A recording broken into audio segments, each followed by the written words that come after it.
And actually, in my other role as Principal of Jesus, welcome to Jesus. It's one of those great things I get to say as Principal of Jesus College. Yeah, you have a friend in Jesus, all those things. Okay. All right. This is going to be a rattle through because we have a finite of time. I've then got to get up to another AI conference up the road. It's very much an idea whose time has come, and there are lots of people who want to have a view on it.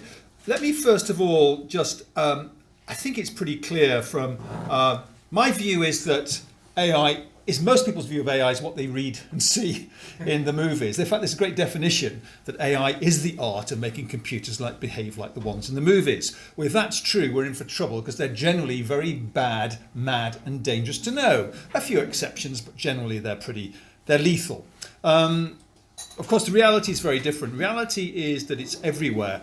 When I try to explain people where the ubiquity of AI algorithms from the speech recognition in your phone, the face recognition in your phone, the work that's now going on to build driverless cars, intelligent search, tele-robotics in medicine, all of this, much of it has come out of the AI labs. People often say, well, what's the difference between computer science and AI? And in many respects, it's a leading edge. It's a leading edge of computer science. And actually, the reverse holds. Many people say, well, is this AI? And you look under the bonnet, you lift it up and look and say, well, actually, this is kind of statistics 101. So you can make a claim for it, but really and truly, AI has always been about the audacious notion of building machines that exhibit general properties of learning. We might call it intelligence. In the early days when I started, we were very seized with the idea of what we called cognitive emulation, to build machines that were smart in the way that we were smart. That's not turned out necessarily to be the most effective engineering solution. And those of us who have worked in artificial intelligence, as I have to confess, for 41 years now, and it was already a mature subject when I moved into it. We've seen waves of enthusiasm, and boom and bust, if you will, summers and winters, often described. Mostly the dirty secret is that mostly in our field of computer science and AI, we have been helped out by the electrical engineers. They've basically been doubling the speed of computers every 15 months, doubling the amount of memory we have for the fixed costs we have. It's quite an extraordinary set of achievements, so that when we go to look at the classic Moore's law, every time I give a talk on about a 15-month period, I have to update the slide. When I started in my PhD in 1978-79, the Motorola 68000 was so named because that's how many transistors were on it. You know, this was a finite, even then, this was a breakthrough piece of technology, a computer on a chip. The most recent incarnation of the Apple has a bionic chip that is got a bunch of AI algorithms running about 7 billion transistors. And again, these numbers are very hard to conceptualize, but think of it this way. You could get about 800 basic units of an iPhone chip inside a single red blood cell. Okay, that's the size of miniaturization we're talking about. And we find it hard to deal with those scales of increase. In fact, even professors of AI routinely mistake where that will take us. And I'm setting myself up for a false prediction here, because I'll be telling you how I think AI will go. And you'll say, well, you've just told us never believe an AI professor. But in the 70s, one of my professors was working on the field of artificial intelligence and chess. And he assured us that no human world chess champion would be beaten in a world-class game of chess within 50 years. It happened 16 and a half years later. This is Garry Kasparov losing to Deep Blue, losing mainly on the basis of brute force computation. Deep Blue was searching between 100 and 200 million moves a second. No human plays chess like this. No human has the battery of databases of initial moves, final moves, lodged away that can be recalled. Deep Blue played with a mixture of brute force and a little insight. And that is actually the road of where most AI has taken to us. And periodically when this happens, we throw up our hands and say the machines will become awake and we better get ethically aware and all the jobs will disappear. And some of those things are true, but many things aren't. I have a particular issue around all the jobs disappearing. Some get translated out. And actually we're very ingenious as a race at creating lots of things for us to do for which we decide there's a wage to be paid. I haven't noticed less accountants in the world, despite the fact that there's been an explosion of software, or indeed lawyers. Despite this talk of machines replacing paralegals and all sorts of things, the human general intelligence, the eyeball Mark I, is still an extraordinary and powerful device. So there was chess, which interestingly enough from a technical point of view has about 35, a branching factor of 35. So in a game of chess, about halfway through you have 35 moves that you can make, and so does your opponent in response to yours, and so does the opponent's response to your next move. You can work out that there are about 650 billion opportunities of where to go in the middle of a reasonable game of chess for 4 white moves and 4 black moves. So these are big spaces and they're extraordinary. And the ability to master and compute over those numbers has been the thing that has been distinctive. It means we've used algorithms that we used to set aside because reliably our computers get faster and faster. And the latest extraordinary claim to AI's capability was when Lee Sedol, the world's strongest Go player, was beaten by a chess program just about 18 months ago. And here the branching factor of Go is about 256. Those are more moves than there are atoms in the universe. It's kind of crazy kind of numbers.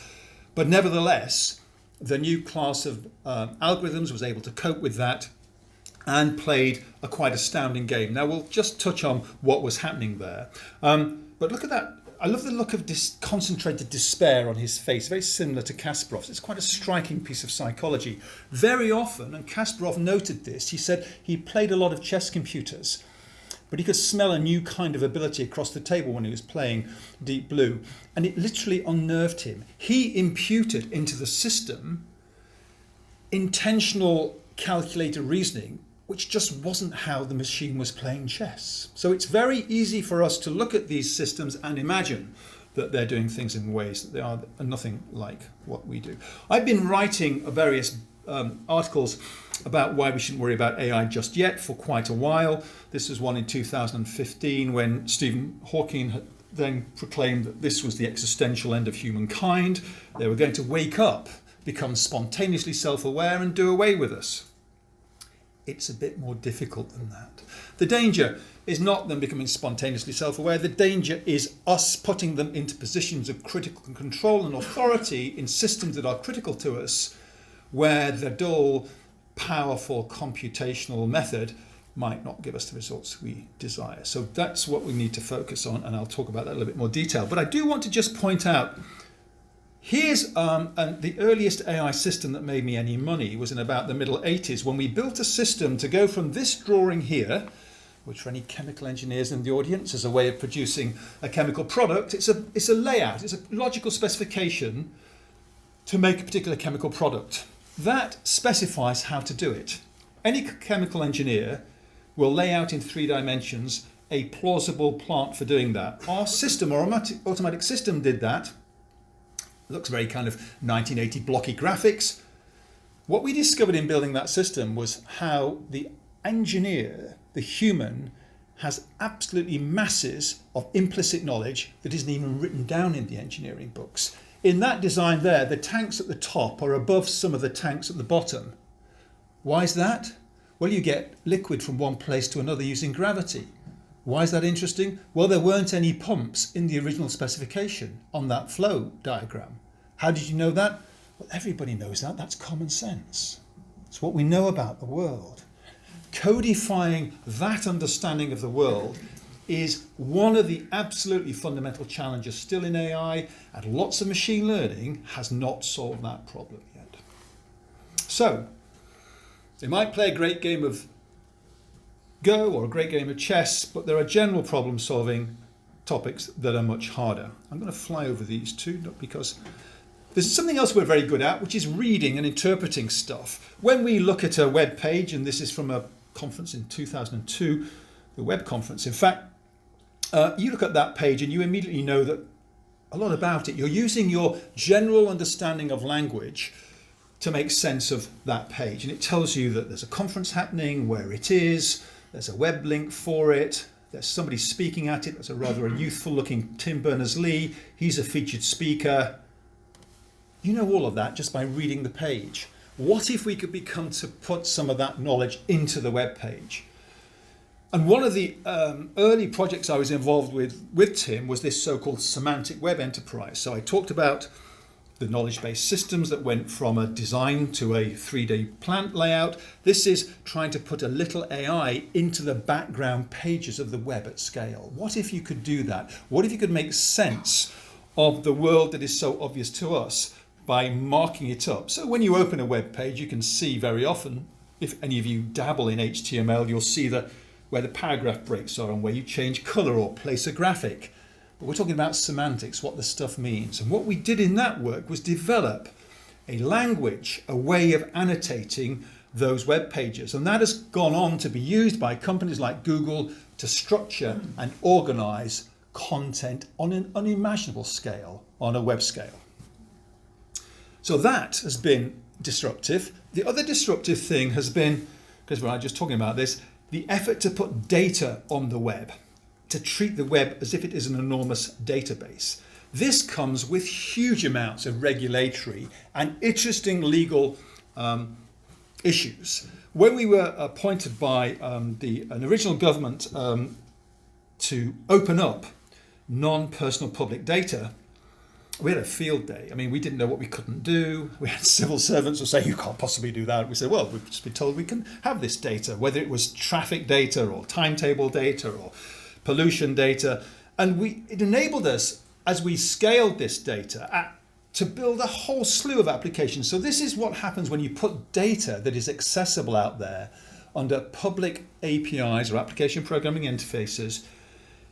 You make the licenses as unrestricted as you can, and then people use their ingenuity to build things like City Mapper. Many of you will use tools like this to get your way around a capital city, all using open data, all then using algorithms that can process and classify and work out the fastest route between A and B.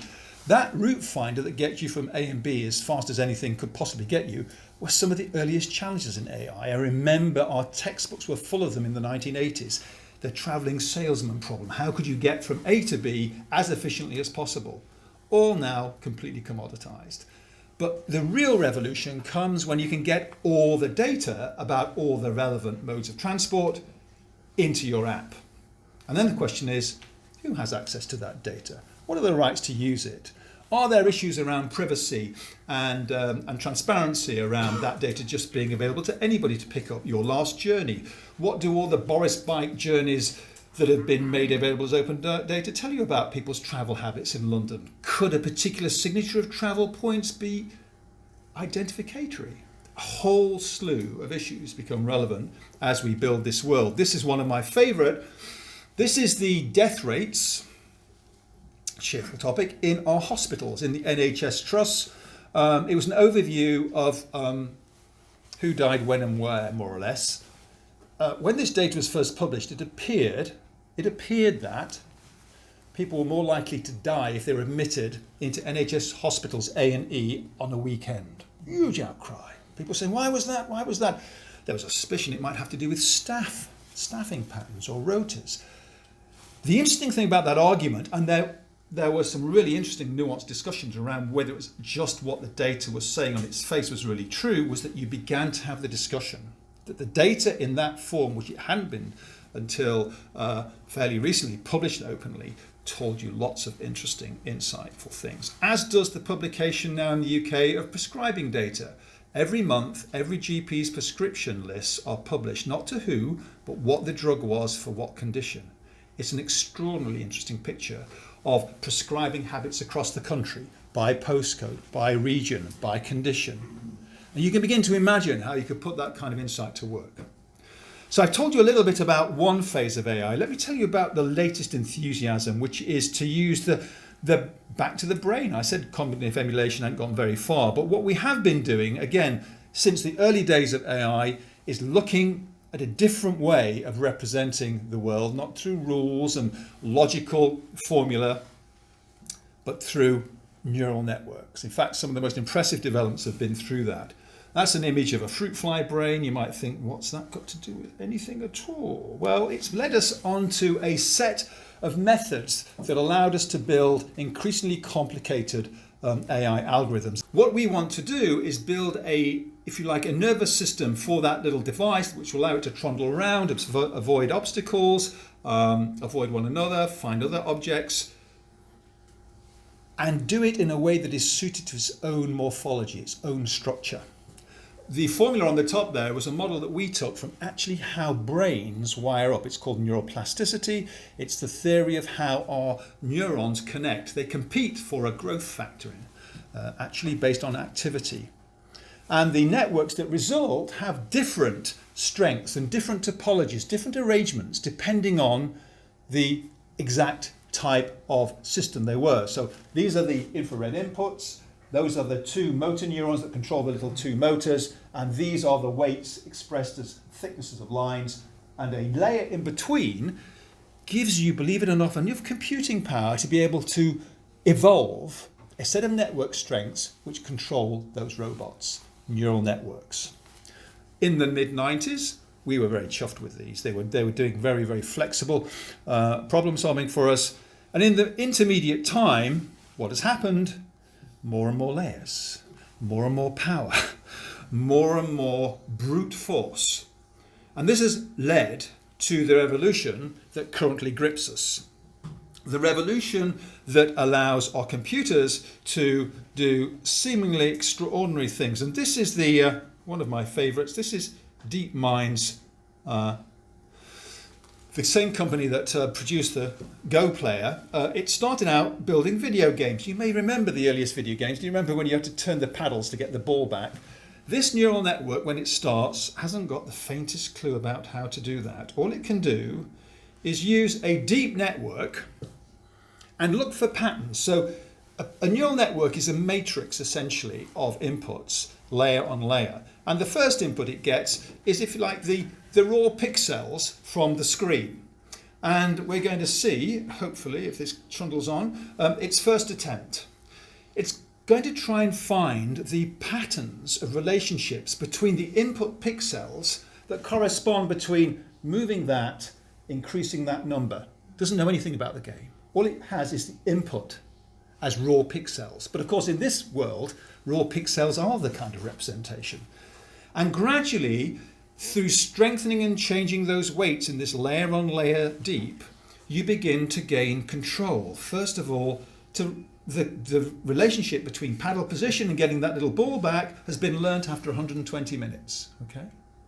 It could have been any pattern in that set of frames that are presenting the game. But the algorithm has found the underlying patterns that condition that and that score. After 4 hours of training, this is where it all gets a little bit spooky, because after 4 hours, this isn't only just as good as you or I, it seems to have mastered the secret strategy of breakout, which is to keep on tunneling away on one part of that wall until you get behind it. Okay? It's not, how's it found that? How's it found that? And essentially, it's about optimizing a complicated set of inputs to a desired output, but to examine sets of possibilities again that has allowed Go players to be beaten. And its most recent incarnation, this is a multi-user shoot 'em up strategy game using the same kind of approach. For those of you who are experts in StarCraft, you might recognize some of this. I'm not sure anybody playing it in the room, but you never know. This you can see what the generals think when they see this kind of simulation. They think, well, okay, these are the kind of systems that could help me improve tactics in my training, in my wargaming. Again, brute force applied to contexts in which there are sets of rules, But the performance space now is becoming extraordinary because the patterns, if they're there, can be found by the algorithms. Now, the problem for all of this is that we can find it.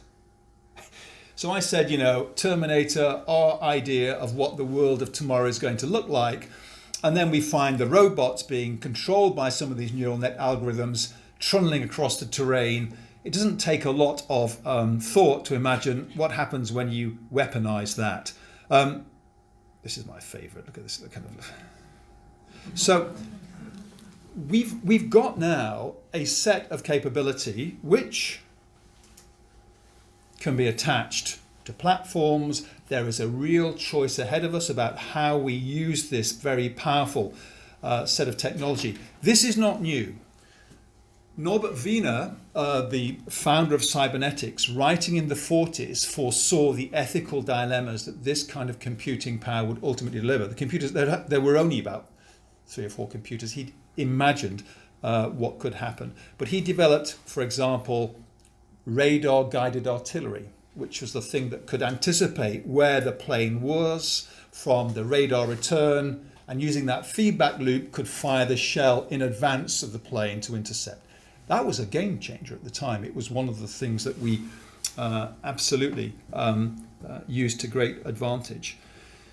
Our technology has always been weaponized in this way, and the question we have to ask ourselves is, what are the checks and balances here? With this kind of AI technology, are there new sorts of statutes we need? Are there new forms of arms control? Are there new forms of test ban? What is the equivalent, or is the genie out the box? I'm often asked about the ethics and challenges of the workforce. There's been a lot of gloomy stuff written about this, as I say. All I will say, and some of it emanating from Oxford, I have to say, the experience here is that we always forget about the whole cadre of new activity that results from these disruptions. Not always socially, perhaps what we might require, whether it's the gig economy and all your Uber taxi drivers on the one hand, but a new set of professional accountants who will emerge. Let's call them algorithmic accountants or data quality accountants. They'll be accounting and assessing the quality of the input to the AI algorithms of tomorrow, a new professional class. For example, who had ever heard of a search engine optimization engineer a few years ago? A new class of behavior. This is just a little a tube map of the new kinds of professions that we find in the data science world. A couple of challenges that are seizing me at the moment in particular. One of them has to do, and I think this is where, again, the European context is interesting. Data and data ownership. All of these algorithms, particularly the modern generation, are very hungry for data. And we, of course, are generating vast amounts of it. We know not where a lot of it goes. We did some work then in my team. We actually and tried to bring people's attention to it. It was featured on the BBC. How queasy to make you feel, really. But here's an example. This is one application. Anybody using Airbnb on their phone, that is the flow of data from your application on your device to a whole bunch of intermediaries there. And these are the kind of detailed information that goes from your course location to your personal details, your phone characteristics, your phone ID, your exact location. And that set of flows are where the data is being migrated. One app on your platform. We actually took 1 million apps from the Android Play Store and analysed where the data flows went. It's extraordinary. It is really extraordinary, the amount of data that's being exfiltrated. And you can look at this in a malign way, or you can say this is just the press of development. The interesting thing is that the regulators themselves have no view of this data market. In fact, some of the phone developers don't. I mean, you can see some of the names there. Apple, for example, and Google are well placed as intermediaries in this world. But to have a sense of what might need to be regulated, whether there is fair competition in this world, requires us to think afresh about how this world is organised. And from your phone to your IoT device in your house. Who's taking care of the regulation on that front? So as we begin to assert new rights around things like GDPR, which to many people can sound like an encumbrance, or is this a world we want? It is a really interesting challenge, that the world and the challenge of AI is fundamentally about this balance between economics, law, sociology, psychology, and the technology, of course, is there making all this possible. But it is fundamentally what we ask ourselves about the limits of how we use this technology that I think is the really crucial issue for us. It won't be long, by the way, before all of the technology that is present in your IoT smart home device is also present on your grandchild's or child's toy. What are they talking about? What's being shared? What personal information is being gathered in this new world of AI-enabled toys, for example? And what happens when this set of players are in possession of so much of the information that actually the AI world requires and generates? It's genuinely interesting to me that if you look at the great six, the so-called FANG or GAFA, Amazon, Google, Facebook, Apple, Microsoft, they have equivalents in China. So when people say, well, we'll break up Google, the West's greatest, most authoritative search engine, do we imagine that the United States will be sanguine to do that, whilst there is an equivalent, the Baidu search engine in China? So it's interesting to know how the actual wider realpolitics will play out, where there is this extraordinary contest between not just large data platforms, all of which have very aggressive AI research programs underway, but also where the interest for the individual's data is. What kind of world will this be that we're moving into? Well, we're arguing about who might have supremacy in technological terms. I think a lot of the AI technology itself, interestingly enough, much of it has been published in the open literature. The methods in themselves are not difficult for others to replicate. The purposes to which they're put are the key. And this then becomes a value-driven exercise in a world in which we are trying to understand how this technology will impact us.